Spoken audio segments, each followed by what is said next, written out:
या कुरुक्षेत्रावर जे घडलेलं आहे गेल्या 2 तासात म्हणजे ते आश्चर्यकारक आहे।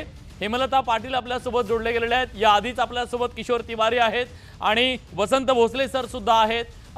त्याचबरोबर मिलिंद आव्हाड आहेत जेएनयूचे प्राध्यापक आणि स्टुडिओत माझ्यासोबत ज्येष्ठ पत्रकार राजकीय विश्लेषक देशपांडे सर सुद्धा आपल्यासोबत आहेत। मी सरांपासून सुरुवात करतो नंतर सगळ्यांकडे जातो। ज्या पद्धतीने आता हे ट्रेंड सेट होत आहेत असं म्हणूया, काय सध्याची स्थिती आहे सर? किती हे अंतर जे 500,000 पर्यंत होतं ते तितकंच आहे की वाढलंय? नाही, आता निश्चितपणे आघाडी जे 500 आणि 1000ची आघाडी असलेले मतदारसंघ होते त्यांची संख्या जसजसं या मतमोजणीच्या फेऱ्या पूर्ण होत आहेत तसतशी ती कमी होत चाललेली आणि एक ट्रेंड ज्याला सेट होणं आपण म्हणतो तो 5व्या फेरीनंतर साधारणतः होतो असा आजपर्यंतचा अंदाज आहे। चुरशीच्या निवडणुकीमध्ये हा बऱ्याचदा 10व्या 11व्या फेरीपर्यंत जातो, परंतु आता मला वाटतं की निश्चितपणे आता जे आकडे येत आहेत त्याप्रमाणे जिथे आता 1200ची लीड होती तर त्याच प्रमाणात ती वाढते आहे असं दिसतंय बहुतांश मतदारसंघामध्ये जो पक्ष आहे। आणि हा ट्रेंड सेट होतोय, याच्यात काही फार मोठे जो मगाशी जो एकदम मला वाटतं की उलथापालथ झाली तशी आता होण्याची शक्यता कमी होत जाईल जसजशा त्या फेऱ्या होत जातील। आणि भाजपाने निश्चितपणे आणि भाजपाचे जे आकडे येत आहेत ते हरियाणामधल्या सगळ्या रिजनमधून येत आहेत, म्हणजे एकाच रिजनमध्ये त्यांना मोठं यश मिळालंय किंवा दुसरीकडे कमी आहे भौगोलिकदृष्ट्या असं काही डिफरन्स नाही दिसत आहे। आणि जो जाट बहुल भाग आहे जिथे जाटलँड म्हणतात त्याला, तिथे ते फार पिछाडीवर जातील असं दिसत होतं, पण तिथेही त्यांनी बऱ्यापैकी मागच्या वेळेसचं जे यश होतं त्याच्या जवळपास ते आलेले आहेत। आणि मला वाटतं की तो जर इंडिकेटर आपण पकडला तर हा ट्रेंड शेवटपर्यंत राहील असं म्हणण्याचं धाडस करण्या इतकी परिस्थिती आता झालेली एवढं म्हणायला हरकत नाही। तुम्ही निश्चितपणे एक धाडस करण्याच्या पर्यंत पोहोचलेला आहात, पण मला किशोर तिवारीजींना विचारायचं आहे, किशोर तिवारीजी ते स्वीकारण्याचं धाडस तुमच्यात आलंय का आता की हा ट्रेंड सेट होतोय आणि सकाळी आणलेले लाडू पेढे जिलेबी काँग्रेसच्या मुख्यालयातली ती आता थोडं काहीतरी तिचं ऍडजस्टमेंट करावी लागेल, मागच्या दाराने काढावी लागेल असं काही आहे का? नाही, काँग्रेसला तर कॉन्स्टिट्यूशन आहे ना, जम्मू काश्मीर मध्ये सत्ता येत आहे त्यांची, त्यामुळे एवढं काही नाहीये। मात्र देशपांडे यांच्याशी मी सहमत आहे की जर कुठे तर 10वा राऊंडही झालेला आहे आणि त्यांनी म्हटलं तर शहरी भागात तर भाजपला मतदान झालं, ग्रामीण भागात जसं त्यांची पिछेहाट सांगितली होती तशी झाली नाही। आणि दिसतंय ना, कुरुक्षेत्र मध्ये वाटत होतं किंवा जाटलँड मध्ये वाटत होतं, अहिरवाल मध्ये वाटत होतं, मात्र तसं झालं नाही। आणि आउटराईट रिजेक्शन आता नाहीच नाही, आउटराईट रिजेक्शन नाहीच नाही। वरून कसं आहे 55 होतील ना, हे यांच्याकडे अदर्स जे आहे, अदर्स INLD वगैरे हे सगळे भाजपला जमा होतील। तर मला तरी वाटते की 80% तर भाजपची सत्ता हरियाणात येईल असं वाटायला लागलं आता। आणि कबूल करायला पाहिजे की एकदमच पेट्या वोट जिहाद कुठे झाला नसेल तर त्या पेट्या अशा पलटून निघणार नाहीत। मात्र भाजपला थोडीशी म्हणजे राहत मिळेल, परंतु याचा निश्चितच असर महाराष्ट्रात होणार नाही या देशपांडेंच्या ऑब्झर्वेशनशी मी सहमत आहे। तर आम्हाला तर तयारीला लागायचं आहे आणि लागू। याच्यानंतर ओव्हर कॉन्फिडन्स आणि पक्षांतर्गत म्हणजे राज तिलक करून बसलेल्या लोकांची भांडणं कमी होतील असं मला वाटते। अजून काही नाही, आता जे काही आहे ते समोरच दिसतंय। आणि नॅशनल कॉन्फरन्स ला येणं आणि कांग्रेस सोबत येणं म्हणजे हमें जनादेश मिलने वाला है, कांग्रेस की सरकार बनने वाली है। So Congress has a doubt on the election commission and you are going to file a complaint to the election commission? We are filing a complaint. We have there are at least 8 seats in which 11 rounds of counting are over and the Congress is in the lead, but that is not being reflected in the ECI website. That is not being reflected in all the channels that are showing the results. So this is a subtle way of the Union Home Minister using the ECI to put pressure on the local administration. The ECI is a constitutional body, it's an independent body, it should function independently. These are mind games, psychological games. Our workers should stay, they should be in the counting centers till 3 o'clock, till 4 o'clock. The game is not over. The poll results have not been completed as yet. The clear mandate will come in favor of the Congress. These are all attempts being made to vitiate the atmosphere and to put pressure on the local administration. Do you say that's why the BJP is saying that we are the same, we are forming the No, government? no, there is no way that the BJP can form the government. The people of Haryana want change. Congress मात्र परिस्थिती स्वीकारायला तयार नाहीये आणि या सगळ्याबद्दल बोलण्यासाठी आता आपल्यासोबत हेमलता पाटील जोडले गेलेले आहेत, काँग्रेसच्या प्रवक्त्या. हेमलता ताई, काँग्रेसची ही भूमिका आहे, काँग्रेसला संशय आहे निवडणूक आयोगावरती, निवडणूक आयोगाच्या वेबसाईटवरती सातत्याने ते बोलून दाखवत आहेत. आता तर त्यांनी गंभीर आरोप केला, माइंड गेम आहे असं म्हटलं जातं. प्रश्न विचारला आणि फोन बहुतेक डिस्कनेक्ट. हा, माझा आवाज तुमच्यापर्यंत पोहोचतोय हेमलता ताई? ठीक आहे, काही तांत्रिक कारणामुळे त्यांच्यापर्यंत आवाज पोहोचत नाहीये. सर, तुम्ही याकडे कसं पाहता? काँग्रेसची तिवारीजी बोला बोला बोला. नाही, आज आता जे काँग्रेसचे जे प्रमुख स्पोक्समन आहे व जनरल सेक्रेटरी इन्चार्ज मीडिया यांनी जे काही म्हटलं आहे हे फार गंभीर आहे की 10 जागावर कन्सिडरेबल लीड आहे काँग्रेसला आणि ती रिफ्लेक्ट होत नाही. ती जर रिफ्लेक्ट झाली तर 45 काँग्रेसच्या होतील आणि मग 34च जागा राहतील भाजपच्या. तर हा आरोप फार गंभीर आहे आणि निवडणुकीच्या काउंटिंगच्या वेळेस प्रमुख विरोधी पक्षाकडून हा आरोप होतो. तर मला वाटते ECI should intervene by now. I am asking ECI to intervene and to have a ठीक आहे रियल सर. सर, हा रियल ही भीती, आरोप की नेमकं काय म्हणायचं याला? एक निश्चित आहे की जी अपेक्षा होती हा, त्या अपेक्षेप्रमाणे आकडे येत नाहीत तेव्हा निश्चितपणे त्याच्याबद्दलचे काही शंका व्यक्त होणं कुठल्याही राजकीय पक्षाकडनं त्या स्वाभाविक आहेत. कारण एकाही एक्झिट पोलमध्ये, ओपिनियन पोलमध्ये किंवा एक्झिट पोलमध्ये असे एकदम उलटे जे आकडे होते त्याच्यात एवढे फेरबदल झालेले असताना आणि पक्षाची काही आपली एक इंटरनल व्यवस्था असते आणि त्यांच्याकडे मतदारसंघनिहाय काही लीड येत असतात. अशा वेळेस मग ते आकडे मॅच होत नसतील तर त्याच्याबद्दल शंका व्यक्त होणं स्वाभाविक आहे. परंतु इलेक्शन कमिशनच्या वेबसाईटवर जे आकडे आलेले आहेत तेही साधारणतः हीच परिस्थिती दाखवणारे आहेत की भाजपला लीड आहे. आणि इलेक्शन कमिशनच्या वेबसाईटवर जे आता रिफ्लेक्ट होत आहे, म्हणजे जे मीडियामधलं म्हणतात ते बरोबर आहे, पण इलेक्शन कमिशनच्या वेबसाईटवर जे आकडे आहेत ते तेच वेबसाईटवर पण ते संशय घेत आहेत. वेबसाईट पण एक्झॅक्टली वेबसाईटवरचे जे आकडे ते लोकलमधनंच फीड होत असतात अशा वेळी. कारण लोकलचे जे रिपोर्ट असतात फेरी निहाय त्याप्रमाणे ते आकडे अपडेट होत असतात. त्याच्यामुळे तिकडचे लोकलमध्ये तिकडे लीड आहे आणि ती रिफ्लेक्ट होत नाही असं थोडंसं म्हणजे पटणार वाटत नाही. हेमलता ताईंना मला विचारायचं. हेमलता ताई, माझा आवाज तुमच्यापर्यंत पोहोचतोय? वसंत भोसले सर, ठीक आहे, त्यांचाही तांत्रिक काहीतरी अडचण आली. भोसले सर, माझा आवाज येतोय तुमच्यापर्यंत? ठीक आहे, मी मिलिंदजींकडे जातो. मिलिंद आवाडजी, आता काँग्रेस जी भीती व्यक्त करताय त्यात किती तथ्य असू शकतं? तुमचं काय मत आहे त्याच्याबद्दल?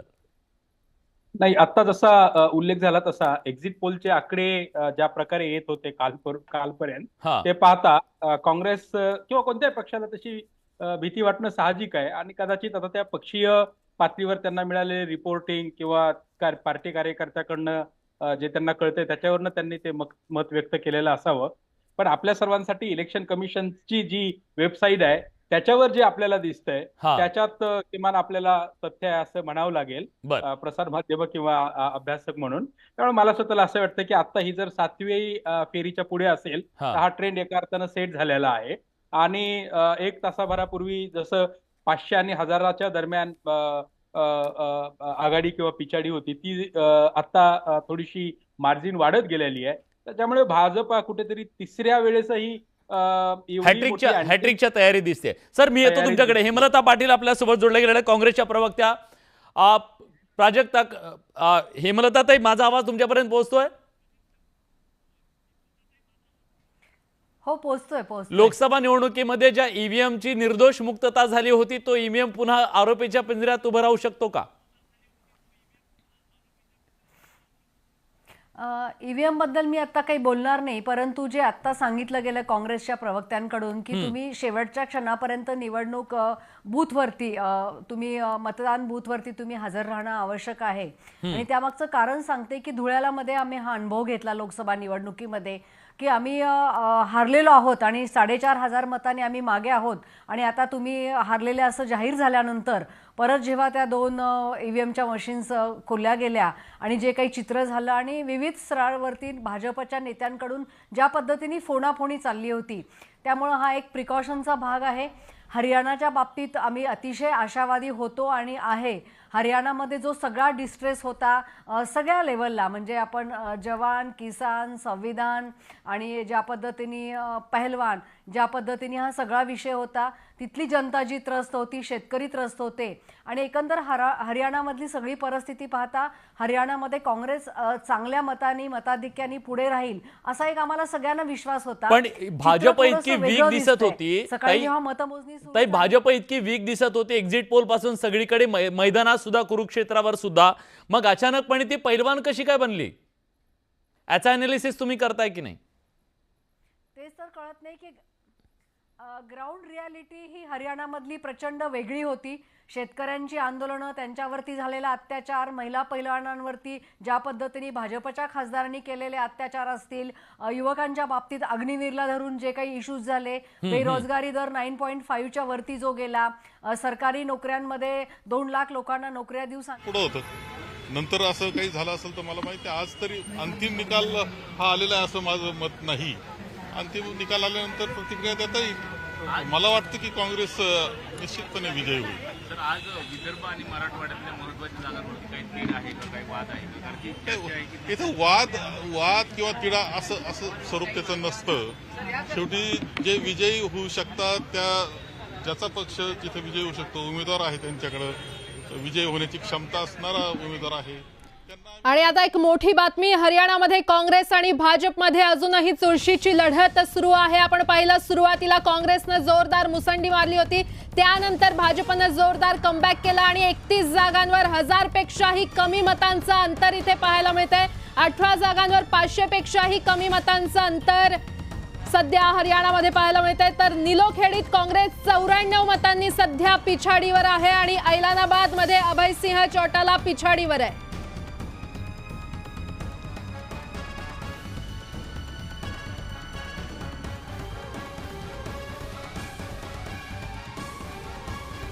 आणखीन एक मोठी बातमी प्रेक्षकांपर्यंत आपल्याला पोहोचवायला हवी. 7व्या फेरीच्या अखेर विनेश फोगाट ही फक्त 38 मतांनी आघाडीवर असल्याचं कळतंय. या आघाडीची सगळ्यात महत्वाची बातमी आणखीन एक, विनेश फोगाट आघाडीवर आहे, पण आघाडीवर असणाऱ्या मतं किती आहेत? फक्त 38. 7व्या फेरी अखेर. सर, ही आश्चर्यकारक बाब आहे. निश्चितपणे, कारण एकूण जे चित्र दिसते त्याच्याशी सुसंगतच आहे, आश्चर्यकारक जरी असली तरी. कारण तिथे ऐन वेळेला त्यांची उमेदवारी झाली, ज्या पद्धतीने त्यांचं मेडल गेलं त्याच्यामुळे त्यांच्याबद्दल एक सिंपती पण होती. त्यामुळे ते मोठ्या मताधिक्याने येतील, कारण हा काही काँग्रेसचा मतदारसंघ नाहीये. तिथे त्या मोठ्या प्रमाणात, कारण त्यांच्या दृष्टीने हा सगळा जो ऍडिशनल वोटर येईल त्याचा फायदा होईल असं काँग्रेसचा अंदाज होता. योगेश कुमार तिथं लढत देत आहेत, परंतु तिकडे, कारण तो तसा गेल्या 2 विधानसभा निवडणुकीत तो भाजपाकडे असलेला मतदारसंघ आहे आणि अशा मतदारसंघात फक्त उमेदवारामुळे काही अतिरिक्त मतं आली तर फायदा होईल असं दिसतं, पण ज्या प्रमाणात ती अपेक्षा होती तशी तिथे होताना दिसत नाहीये. परंतु अर्थात एक इंटरेस्टिंग गोष्ट तुम्ही आता सांगत होतात की भाजप हरियाणामध्ये 2009 नंतर कसं वाढत गेलेलं आहे. 2009ला काय स्थिती होती त्यांची आणि 2024 पर्यंत कशी बदलली आहे, सर ते प्लीज जरा सांगा ना. खूप इंटरेस्टिंग आकडेवारी सरांकडे आता आहे 2009 पासून बदलणारी. नाही, साधारणतः म्हणजे भाजपाचं एक मायक्रो मॅनेजमेंट किंवा ज्या पद्धतीने भाजपा प्रत्येक मतदारसंघामध्ये राज्यामध्ये प्रयत्न करून कशा पद्धतीने वाढते ते सांगणारे आकडे आहेत. म्हणजे 2009ला भाजपाला फक्त 4 जागा होत्या हरियाणामध्ये, फक्त 4 जागा, आणि 9.04 एवढी त्यांची मतं होती, जी आता 40 पर्यंत गेली आणि 72 ठिकाणी 72 ठिकाणी 90 पैकी त्यांची अनामत रक्कम गेली होती. म्हणजे परिस्थिती भाजपाची काय असेल त्या काळामध्ये. पण नंतर 2014ला केंद्रात सत्ता आल्यानंतर भाजपाने ज्या पद्धतीने तिकडे इमर्जन्स केला, म्हणजे मग तीच मग 2014च्या निवडणुकीमध्ये भाजपाची सत्ता आली आणि त्यांचं त्यावेळीही 12 मतदारसंघामध्ये त्यांची अनामत रक्कम गेली होती. तीच संख्या 2019ला 3 पर्यंत आली आणि जी 3 म्हणजे काँग्रेसची अनामत रक्कम 2009ला फक्त 3 मतदारसंघात गेली होती, ती 2019ला 27 ठिकाणी गेली. काँग्रेसची पूर्ण जागा काबीज केली भाजपने. आणि ते प्रादेशिक पक्ष वीक होणं, त्यांच्या आधारावर आपली तिथलं बलस्थान वाढवणं, या सगळ्या गोष्टीमध्ये मायक्रो मॅनेजमेंटमध्ये कशा पद्धतीने काम भाजपाचं होतं याचे इंडिकेटर आहेत हे आकडे. म्हणजे पण एक इंटरेस्टिंग गोष्ट आहे, मला ह्या आकड्यांमधून सांगा ना, भाजप ज्यांच्या सोबत गेलं, पीडीपी असेल तिकडे किंवा इथं स्थानिक पक्षांच्या सोबत त्यांनी युती केली, त्यांचे काय अवस्था आहे आज? नाही, असं आहे ना की आता या दोन्ही राज्यामध्ये पीडीपीची ज्या पद्धतीने तिकडे पिछेहाट झाली ती बघता, किंवा दुष्यंत चौतालाचा म्हणजे त्यांच्या पक्षाला तर एकाही ठिकाणी आघाडी नाही आहे. ते स्वतः जो माणूस 4 वर्ष उपमुख्यमंत्री होता भाजपासोबत, ते स्वतः आता पिछाडीवर आहेत. त्याच्यामुळे मला वाटतं की भाजपावर तर तो आरोप आहेच नेहमी मित्र पक्षांचा येतं. पण एक दुसरी महत्वाची गोष्ट आहे, म्हणजे राजकीय आरोप सोडून द्या, परंतु की साधारणतः तुम्ही ज्या विचारावर किंवा ज्या बाजूनी कौल मागता किंवा ज्यांच्या विरोधात कौल मागतात त्यांच्याबरोबरच जेव्हा युतीत जाता किंवा आघाडीत जाता, तेव्हा निश्चितपणे त्याचा परिणाम मतदार त्याचा रोष व्यक्त करत असतात. आता महाराष्ट्रातलं उदाहरण बघितलं तर तुम्ही विचाराल की मग शिवसेनेवर रोष का नाही व्यक्त झाला? आताच्या या क्षणाची अतिशय मोठी बातमी, भाजपनं बहुमताचा आकडा गाठलेला आहे. काँग्रेस सध्या 35 जागांवर आघाडीवर आहे, तर निकालानंतर भाजप आता अलर्ट मोडवर आलेला आहे. जे.पी. नड्डांनी महत्वाची बैठक बोलावली असल्याचं कळतंय. निकालानंतर भाजप आता पुन्हा एकदा अलर्ट मोडवर गेलं असल्याचं पाहायला मिळतंय. सध्या जे.पी. नड्डा यांनी अतिशय महत्वाची बैठक बोलावली आहे. पीएम मोदी कार्यकर्त्यांशी संवाद साधणार असल्याचं देखील पाहायला मिळतंय. थेट जाणार आहोत माझे सहकारी विलास बडे यांच्याकडे. विलास, आपण पाहतोय आता भाजप एकंदरीतच अलर्ट मोडवर आलेली आहे. जे.पी. नड्डांनी अतिशय महत्वाची बैठक बोलावली आहे. खरं तर सुरुवातीला आपण पाहिलं काँग्रेसनं मुसंडी मारली होती, त्यानंतर भाजपनं जोरदार कमबॅक केला आणि आता भाजपची ही महत्वाची बैठक. अगदी खरं आहे प्राजक्ता, ज्या पद्धतीनं हे सगळे आकडे गेल्या काही दोन तासामध्ये विशेषतः बदललेले आहे. सत्तेचा सगळा सारीपाट विशेषतः हरियाणातला बदलून गेलेला आहे आणि या संदर्भातल्या ब्रेकिंग आम्ही तुझ्याकडून घेत राहू. भाजप अलर्ट मोडवरती आलेला आहे. जे.पी. नड्डांनी महत्वाची बैठक बोलवली आहे. स्वाभाविक आहे की आता भाजप सुद्धा या सगळ्यानंतर आश्चर्यचकित झालेला असणार आहे. मला या सगळ्याबद्दल बोलायचं आहे. मित्रपक्षांच्या बद्दल आपण बोलत होतो. मिलिंद सरांना मला विचारायचं आहे, मिलिंद सर, छोटे पक्ष या निवडणुकीमध्ये विशेषतः स्थानिक पक्षांची अक्षरशः धुळधाण उडाली आहे. याकडे कसं पाहता? हे जे नॅशनल पार्टीज आहेत त्या स्ट्रॉंग होत आहेत, काय मेसेज आहे हा? खरं आहे, हे हरियाणामध्ये जर आपण पाहिलं तर 2009च्या निवडणुकीत चौटालांचा पक्ष आघाडीवरती होता. 2014च्या निवडणुकीत त्यांना 10 जागा होत्या. 2019च्या निवडणुकीत 2 चौटालांचे पक्ष झाले, त्यांना 10 जागा वाढल्या आणि भाजपच्या 10 जागा कमी झाल्या आणि भाजपच्या वाढल्या. म्हणजे आता 2024च्या निवडणुकीमध्ये किमान राज्याच्या निवडणुकीमध्ये राष्ट्रीय पक्ष पूर्ण मतदानाचं ध्रुवीकरण करतंय की काय असंच दिसतंय. त्याचं कारण असं आहे की आता उदाहरणार्थ सीपीआय सीपीएम असेल, बीएसपी असेल, त्याच्यानंतर एनसीपी सारखे पक्षाचे दोन्ही एनसीपीचे उमेदवार तिथे उभे आहेत, त्यांनाही 0.4 वगैरे असं काहीतरी मतदान आता पडल्याचं दिसतंय. म्हणजे एकूण हरियाणामध्ये भाजप आणि काँग्रेस असं क्लिअर कट बायनरी किंवा ध्रुवीकरण झाल्याचं आपल्याला दिसेल. आणि हे ध्रुवीकरण जे आहे ते ध्रुवीकरण एका अर्थानं काँग्रेसनं ज्या मुद्द्यांना पॉलिटिसाइज केलं, मग ते यापूर्वी बऱ्याचदा तो उल्लेख झालेला आहे. पैलवान असेल किंवा किसान असतील, जवान असेल, या सगळ्या मुद्द्यांचा उल्लेख झालेला आहे. परंतु त्याचबरोबर ही गोष्ट खरी आहे की गेली 15 वर्ष बीजेपी गव्हर्नन्सच्या मुद्द्यावरती हरियाणात काम करते आणि त्याचाच एक मुद्दा म्हणून खट्टरनं ई गव्हर्नन्स खूप मोठ्या प्रमाणात आणल्याचं आपल्याला दिसेल. यापूर्वीच्या सेगमेंटमध्ये आपण चर्चा करत होतो की खट्टरच्या ई गव्हर्नन्सला काँग्रेसनं खूप मोठ्या प्रमाणात गव्हर्नन्सचा ऍक्सेस नाही अशा प्रकारची एक मुद्दा खरं तर आपल्याला चर्चेत आणायचा सर. ई गव्हर्नन्सच्या बद्दलच त्यांनी एक आडाखा हे केलेला होता की ज्या योजनांचा लाभार्थी आहेत ते लाभार्थ्यांची वोट बँक करण्याचा प्रयत्न तिथं करण्यात आलेला होता भाजपकडून. त्याचं हे यश आहे का याबद्दल आपल्याला चर्चा करायची, कारण महाराष्ट्रामध्ये लाडकी बहीण योजना आली आहे. पण मला तिकडे जायचं आहे, तिवारी सरांना विचारायचं आहे. तिवारी सर, महाराष्ट्रात तर परिस्थिती गंभीर आहे. इथं तर 2 पक्ष आहेत ज्यांचं खुर्द आणि बुद्रुक झालंय. शिवसेना असेल किंवा मग इकडे राष्ट्रवादी काँग्रेस असेल, अशा परिस्थितीत काँग्रेस आणि भाजप वाढतंय, प्रादेशिक पक्षांच्या समोर एक मोठं चॅलेंज आहे का? नाही, तुम्ही जे समीकरण वाढली त्याच्यावर मग बोलले, पण महाराष्ट्र हा काही छोटा राज्य नाही आणि शिवसेना याच्या कुबड्या घेऊन भाजप वाढला, नंतर भाजप लहान भाऊचा मोठा झाला, हे तर सत्य आहे. आणि भाजपनी नंतर एनसीपीचे तुकडे केले आणि शिवसेना तर अशी झाली की 90% लोक घेऊन चालले गेले ते. मात्र एक मी सांगतो की निवडणुका या आर्थिक कार्यक्रमावर व मुद्द्यावरच व्हाव्या व तुम्ही काय करू शकणार, महाराष्ट्रासमोर आर्थिक प्रश्न कोणते आहे, ग्रामीण अर्थव्यवस्थेत प्रश्न कोणते आहे, यावर निवडणुका झाल्या तर बरे होतील. आता निवडणुका होतील तर आरक्षणावर होतील किंवा निवडणुका होतील तर त्याच मुद्द्यावर होतील आणि मग मोदी शहांवर होतील. मात्र राजकीय पक्ष जोपर्यंत आर्थिक कार्यक्रम घेऊन येत नाही तोपर्यंत मतदानात काही अर्थ नाही. ठीक आहे, कारण मला असं वाटते की मला सर मी येतो तुमच्याकडे. अभय सरांना मला तो मुद्दा घेऊन जायचा आहे. अभय सर, खरं तर प्रादेशिक पक्षांचं राजकारण हे तिथल्या अस्मितेशी निगडीत असतं. आता प्रादेशिक तिथेही हरियाणामध्ये हे ते झालं, महाराष्ट्रात सुद्धा सातत्यानं महाराष्ट्र धर्म वगैरे सगळं मानलं जातं. संजय राऊत सकाळी सुद्धा बोलले. प्रादेशिक पक्षांचं खच्चीकरण किंवा ते कमी होणं आणि मोठे पक्ष जे नॅशनल लीडर्स आहेत ते मोठे होणं, हे कसं पाहता तुम्ही? नाही, मुळात म्हणजे पूर्वीचं राजकारण एकूण बघितलं तर काँग्रेस विरोधाचं राजकारण होतं. त्यावेळेस वेगवेगळे पक्ष एकत्र येऊन राजकीय मोठ बांधत होते. नंतर भाजप हा सेंटर पिलर झाला आणि त्याविरुद्ध आघाडी उभी राहायला लागली.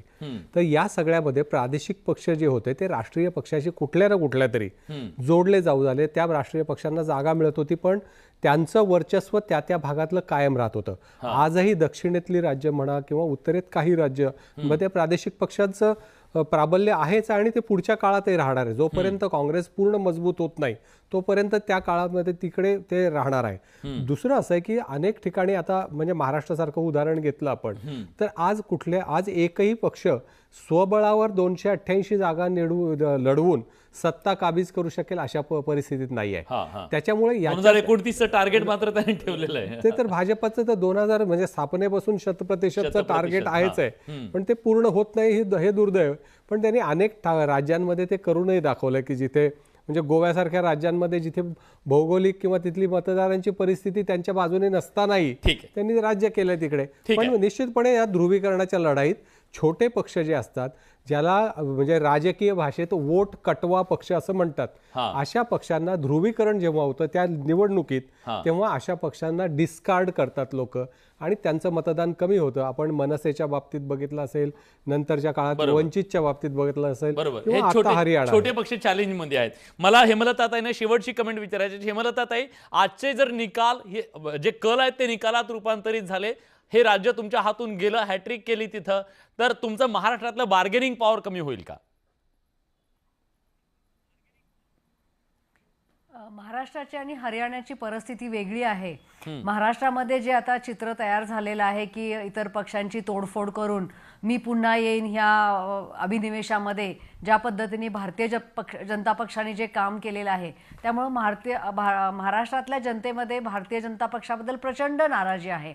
आणि काँग्रेस असेल, राष्ट्रवादी काँग्रेस असेल किंवा शिवसेना असेल, यांच्या कार्यकर्त्यांचं ग्राउंड लेवलला खूप चांगल्या पद्धतीने मनोमिलन झालेलं आहे आणि नेत्यांची भूमिका 100% अशी आहे की जो निवडून येणारा कॅन्डिडेट ज्या पक्षाचा ज्या विधानसभा क्षेत्रामध्ये आहे त्या पक्षाला ती जागा सोडली गेली पाहिजे. त्यामुळे एकमताने जागा वाटप होईल. बार्गेनिंग पॉवर बद्दल विचार केला तर लोकसभेमध्ये काँग्रेसची कामगिरी, स्ट्राईक रेट, हा सगळ्या गोष्टींचा विचार होईल आणि ज्या ठिकाणी जो कॅन्डिडेट निवडून येणार आहे त्या पक्षाला ती जागा सोडण्याकडे तिन्ही पक्षांचा कल असेल. त्यामुळे म्हणजे रणनीती त्या दृष्टीने तुम्ही ठरवताय. हरियाणात ठेच, महाराष्ट्रात शहाणपण असं घडेल का? बघूया. एक छोटासा ब्रेक घेतो, लगेच परत येतो. कुठे जाऊ नका, पहा फक्त न्यूज 18 लोकमत.